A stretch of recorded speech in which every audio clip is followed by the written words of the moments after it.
Sivagami type. ఆవిడ కార్యాలయం రూట్లో జర్నలిస్టులు మీడియా ఇదంతా మూలబడి ఉండాలంతే. ఈ డిఎంకే ఆఫీస్ దగ్గర అందరూ మన లోపలికి తిరగచ్చు 100 సార్లు, కాకపోతే ఎవడు మాట్లాడటం. అదొక విచిత్రమైన రాజకీయాలు నేను అక్కడ అబ్జర్వ్ చేశాను. ఓ రాజరికపు వ్యవహారాలాగా నడుస్తాయి. ఇక్కడ మనకి అంతే కదా, చంద్రబాబు గారి రాజకీయం, జగన్మోహన్ రెడ్డి గారి రాజకీయం, వాళ్ళకి పిలిస్తే వెళ్లాల్సిందే తప్ప మనం ఎగబడిది ఏమీ ఉండదు.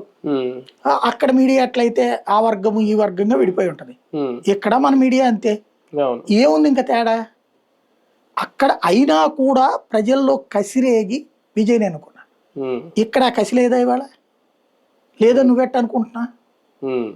వాస్తవంగా మొన్న కసితో వచ్చారంటే నీ మీద ప్రేమతో వచ్చారు.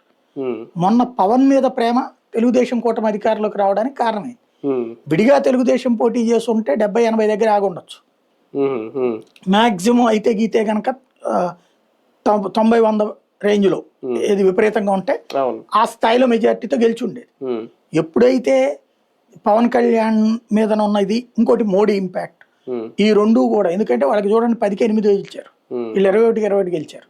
వీళ్ళు మిగతా పోటీ చేసి 135 గెలడంలో ఎన్ని ఉన్నాయి వీళ్ళకి. అక్కడ 31 పోనీ ఎన్ని చేశారు వీళ్ళు, ఎన్ని పోయినాయి. ఇక్కడ 11 వచ్చినాయి అంటే వీళ్ళయే కదా, 2 బీజేపీవి, మిగతా 9 వీళ్ళు ఓడిపోయినాయిగా లెక్క. మరి అంటే ఏంటి? వీళ్ళ